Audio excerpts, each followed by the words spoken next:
Hello friends, welcome to my channel. Today is the day 25 for our Fortigate firewall series. So in this video, we are going to understand the authentication part, we are going to continue the other method of authentication in Fortigate firewall. So in this video, we are going to learn what is FSSO, what are the components that is getting involved with FSSO, okay? What is passive authentication? What is the traffic flow, how we are going to configure passive authentication in Fortigate firewall, and also we are going to test with user and we are going to troubleshoot as well. So this is a complete video for user authentication, or I can say the AD authentication in Fortigate firewall. So I'll request you to please watch this video till then so that you can understand about Fortigate authentication, the single sign-on, everything, okay? And also I'll request you, please subscribe my channel and hit the bell icon so that you never miss a video from me. So without any further delay, let's get started.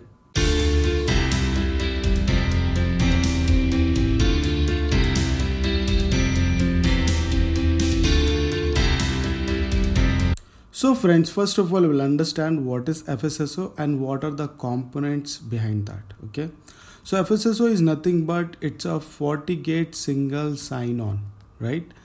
So with the help of FSSO, the user gets authenticated without having that particular prompt for credential. If you remember in active authentication, when we did active authentication, what happens? The user were getting the username and password prompt, but in case of when you activate FSSO, you are not going to get this login prompt. It actually happens automatically. We'll see how exactly it happens, but just understand that this login prompt will not come, but there is a process involved in it. Okay, now what are the components that needs it? You need one Fortigate firewall where you are going to enable the FSSO, okay, and you need a FSSO agent in Windows AD, so that if somebody logs into your internal network, that information will go to Windows AD and this agent will pick that particular information and send to Fortigate firewall. So now we'll understand the flow in a very detailed way, okay? This is just a understanding and what are the components that get involved in FSSO, okay? I just explained you about that, okay? So friends, let's understand passive authentication and what are the traffic flows of that particularly. With the help of this diagram, we'll try to understand, okay?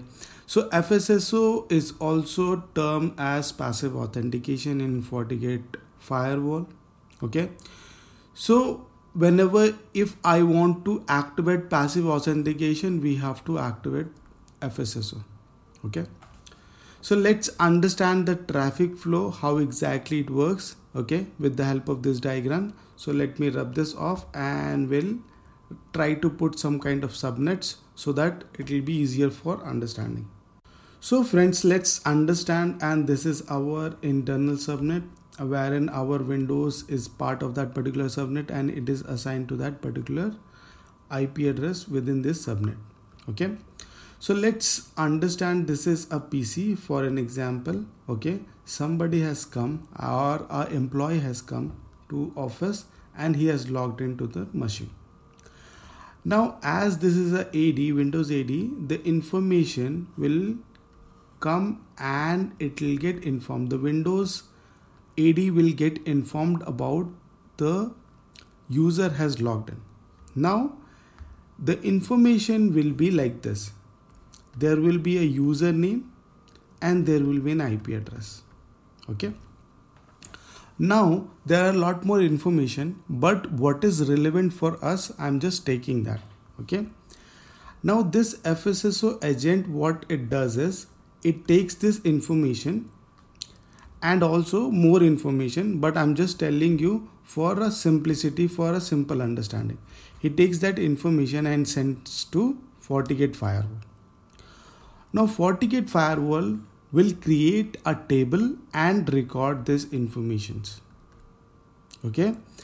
Now whenever this PC is initiate any traffic and goes to internet, what happens is, now as he will be initiating or the user will be initiating the connection, he will not share his username.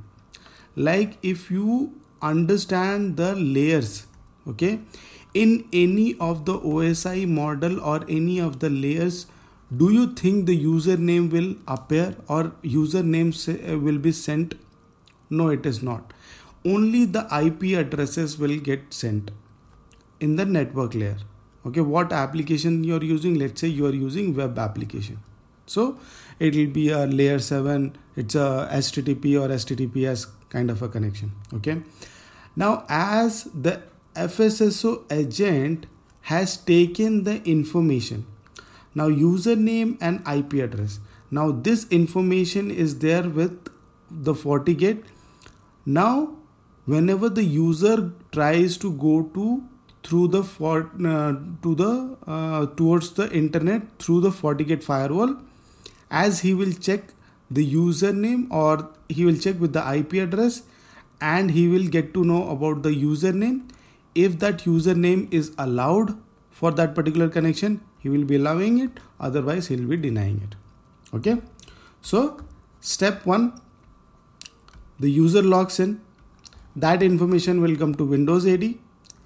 Now agent will take the username and the IP address, inform this to Fortigate.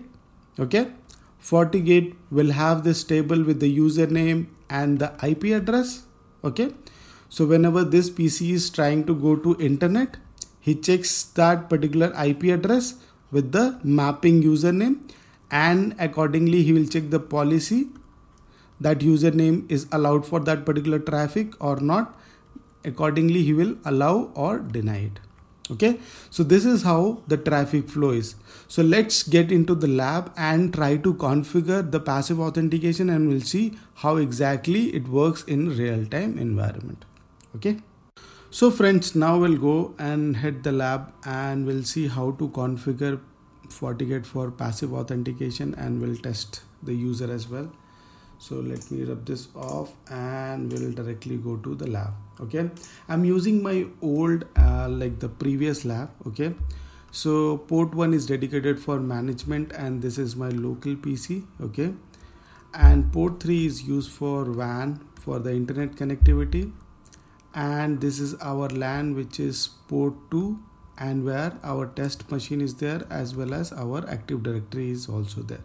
Okay, now there are some repetitive tasks that needs to be done, or I'm not going to perform again and again in this lab. So for an example, I have already configured the IP addressing part, as well as again I have to create the user group, which I'm going to talk about during the lab. Okay, if you are not able to understand, that's fine, but I will highly recommend you guys to please watch my previous video. I can link that particular video in the I button, or you can check the description box as well, and please watch that video first and then come to this video. Okay, so yeah guys, let's hit the lab. Basically we'll go to the dashboard of Fortigate and we'll start configuring it. Okay, so let's do that. So before we move on, let's configure this AD first, and then we'll move on to firewall. Okay, so what I'll do is I will just configure few of the things here. Okay, like I have to install an agent over here, and then I'll check the connectivity for internet.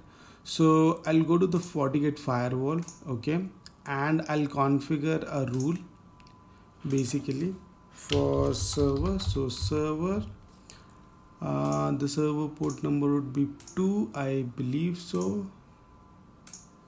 So this is okay. So this is port number 2 and it is going to port number 3. I've already created an object, so I'll just call server. Okay, I'll just create it now. So server, and I'll just put the IP address of the server. So it is 20.100. Fine. Okay, /32. Okay, so this is the server, destination all, service all, and I'm accepting it, natting it. Okay, so we have connectivity towards internet. So let's check the internet connectivity, whether we have internet connectivity or not. So we'll try to ping 8.8.8.8 and we have connectivity, right? So we are having internet connectivity. Now why I've showed this connectivity is because we have to download this FSSO agent. Okay, now where you have to download it, like you have to go to web of support portal for Fortigate and you have to download the firmwares. So where you can go is like you can search for firmware or FSSO like this, download. So you have to go to support portal basically. Okay, so it has showed how to download that FSSO. It's easy one, so you can follow this community guideline. It is like community article. This is best one. You can follow this and you will be able to download. Okay, so I've already downloaded it. I'm just running this. So click on next, accepting it, next. Okay, that's fine, next. And here you have to put the administrator password over here. So I'm just putting the administrator password, next. So here we have default and we have to go and we have to basically go to advanced because we have to monitor some specific part of that particular group, not all the groups. Next, this is the path, this is the IP address of our server, this is our domain, and here we are not choosing administrator or guest. We are going to focus on IT basically. Next. Okay, there are other types of polling as well, which we will talk about later. For now, just make it default. So polling mode is checking the Windows security log. Okay, now we'll click on next, finish. Now what we are going to do is we'll just open it.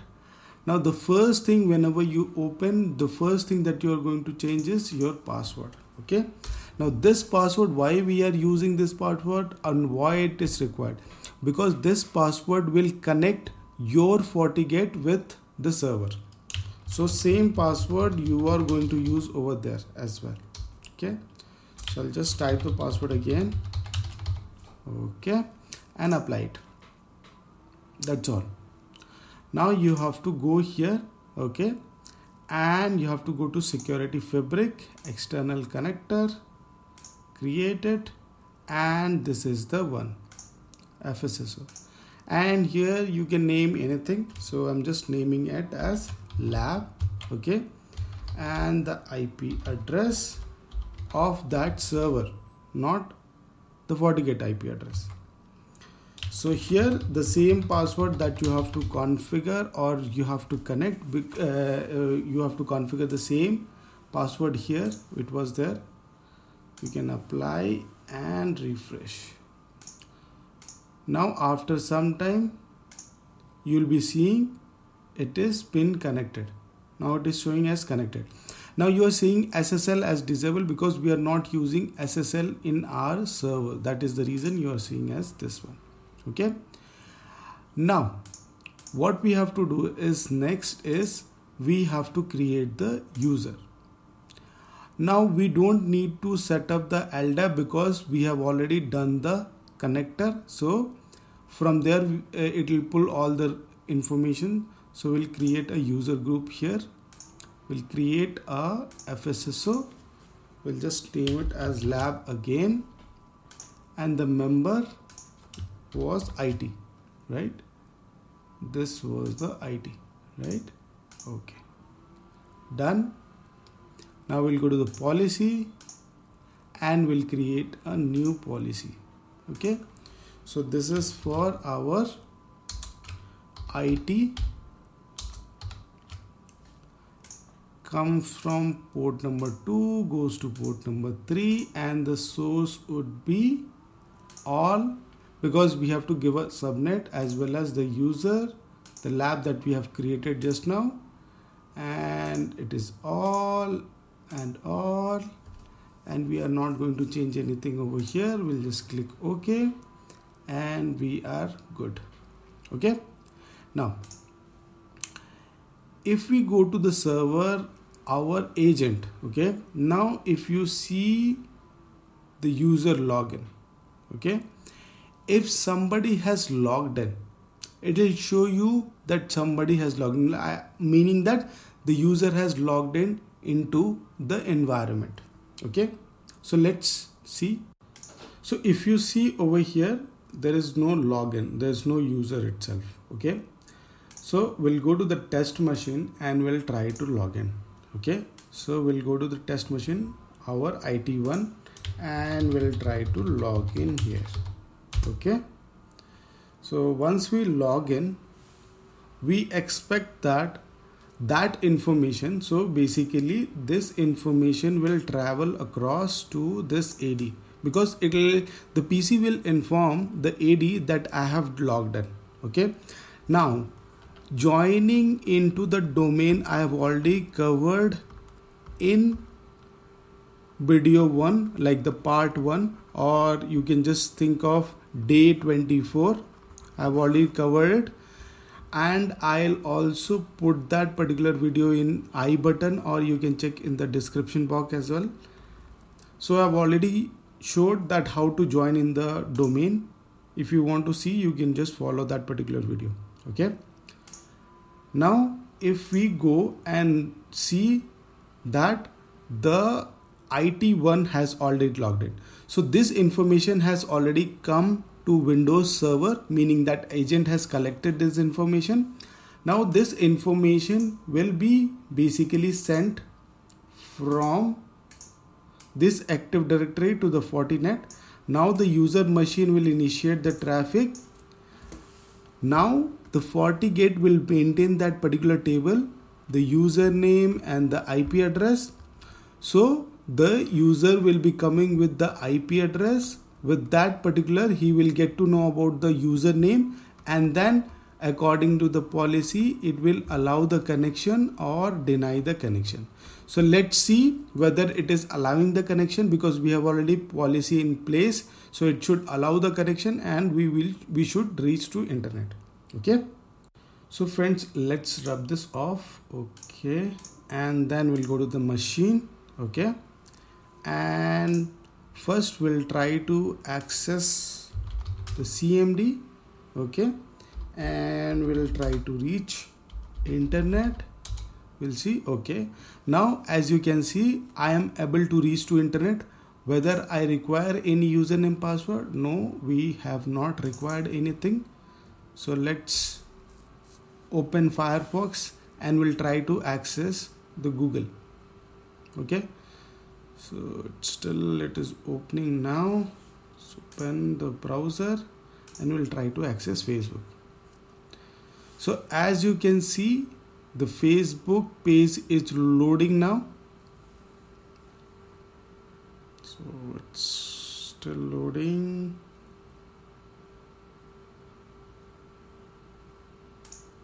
Okay, let's go to Wikipedia. So as you can see, the internet is working without asking anything. Like before in authentication mode, it was asking the username password, but here it is not asking.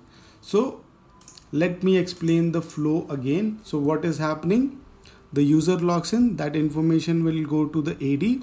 The agent is collecting that information, and that information goes to Fortigate, and Fortigate, it is having the mapping basically, and whenever the user is trying to access, it checks that mapping, and then it allows or denies the connection according to the policy. Okay, so guys, this is what I wanted to cover in this video. Thank you so much for watching. I'll request you to comment if you have faced any kind of issue related to your AD integration during Fortigate troubleshooting time or during the implementation, or if you have any suggestion related to my video, you can also comment it down below. And also I'll request you to send me an email or messages on Instagram or Facebook, wherever you want, regarding my suggestion to regarding my videos as well. Okay, thank you guys, and also I'll request you to please subscribe my channel and hit the bell icon so that you never miss a video from me. Thank you, and I'll see you in the next.